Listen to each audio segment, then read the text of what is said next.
I'm going to make a video that I think a lot of people would have never expected me to make, and I'm going to make a statement. Bro splits and bro diets absolutely work. Hey everybody, it's Jason Blaha here. I thought I would chat with you guys and gals a little bit about this today. Again, kind of funny for me to state this because, I always started out as part of the evidence-based fitness world, and I'm still evidence-based. I still believe in research. I still believe in science. I believe in evidence, right? These are things that I believe in.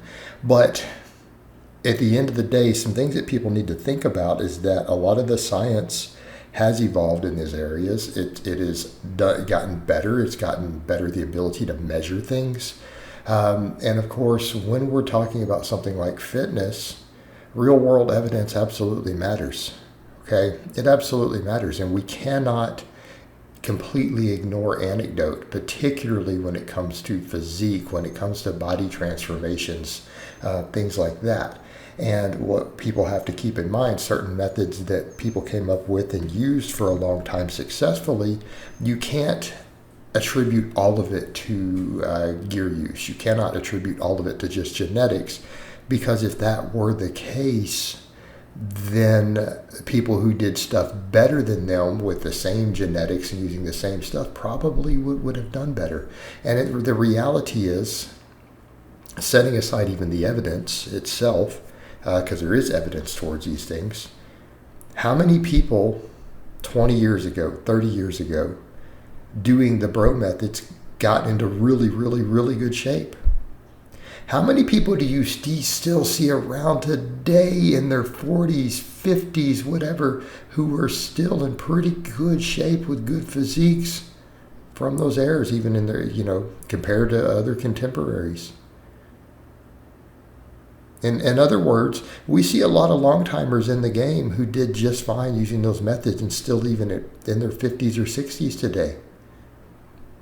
They're still doing good. They're not always beat up and destroyed. Okay? Unless they did silly stuff, they're not beat up and destroyed. And what do I mean by bro diets? The chicken, brown rice, and broccoli type diet. And again, when I say that, I'm using that as a template. Okay, we're using that almost as hyperbole in the sense that sort of diet. Meaning, what do you have? A nice quality, complex, starchy carbohydrate, vegetables, and a lean protein. All right, diets like that tend to be what? They tend to be low in fat, very, very low in saturated fat,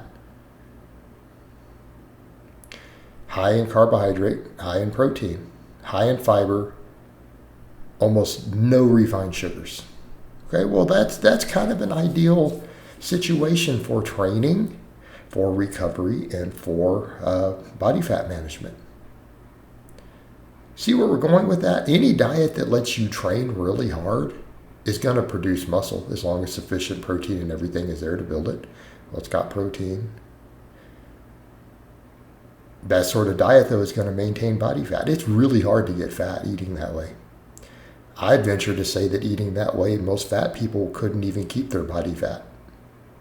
They would struggle. They wouldn't even be able to maintain it. Okay?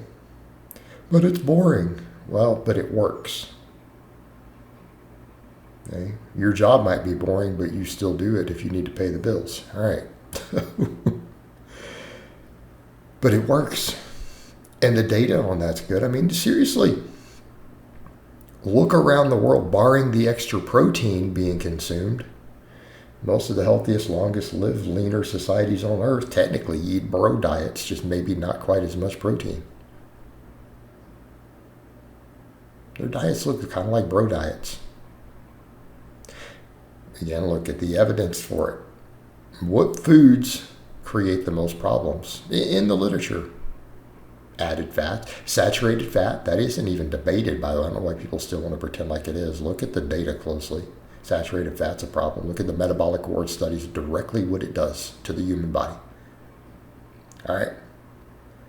Added extra fats like oils, and then refined sugars. Refined sugars way up near the top too.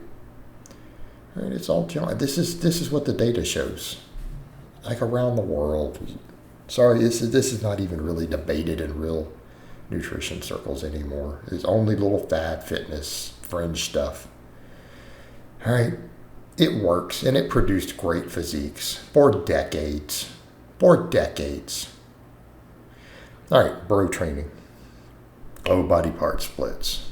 But what's the data showing now? The higher frequency probably doesn't have meaningful impact on muscle growth. In fact, if it's not done really well, when you start doing higher frequency training per muscle group or exercise, your programming has to be more exact. All right, that's kind of what some of the data is showing, that if you mess it up, it sucks. It actually has a smaller margin for error on recovery session to session. Okay? Not saying it can't work phenomenally well. I've got people jacked and strong on squatting twice a week. All right? It requires more knowledge to pull it off, though. Doesn't it? It doesn't it. It does. So we see that, and then what we find, volume, tension. So doing hard sets close to failure or to failure, and training multiple muscle groups, multiple exercises per muscle. What's the data show on that?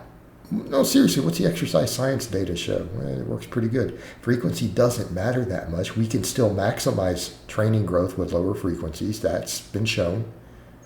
We can maximize it with higher frequency. It can be done either way. So we're not at a negative on the frequency doing these body part splits. They tend to be relatively high volume. The whole idea, though, how many of those are, we got to do our sets to failure. You got to go hard or go home. But that is what research shows. Getting really close to failure does produce better muscle growth. Doing multiple exercises produces better muscle growth. Now, are some exercises better than others? Yes, but when we start talking really getting jacked, different heads of muscles, almost every study ever done has found doing at least 2 different exercises tends to cause more muscle growth. And in certain heads, it's a lot more. It's not just a 5%, 1% difference. We're talking a 20% difference in some heads if we add a different exercise for it sometimes. Things like triceps, lateral versus medial head using extensions versus presses. There's pretty robust data on that. You see where we're going with this? So if people are doing the bro type training, they remove a lot of the margin for error. They ensure muscles are getting work from multiple angles, even if some of the exercises end up not being that good. They're working muscles hard from multiple angles, giving them sufficient volume and intensity to grow. And then they do recover, because they're taking a week off usually, between direct work at least. It works. It has a lower margin for error, and it works. The diet has lower margin for error. It works. Right? Yeah, you can get real jacked on these sort of methods. All right, guys, but that's really all I have to say on that today. I hope it's been informative, and I'll talk to you guys and gals next time.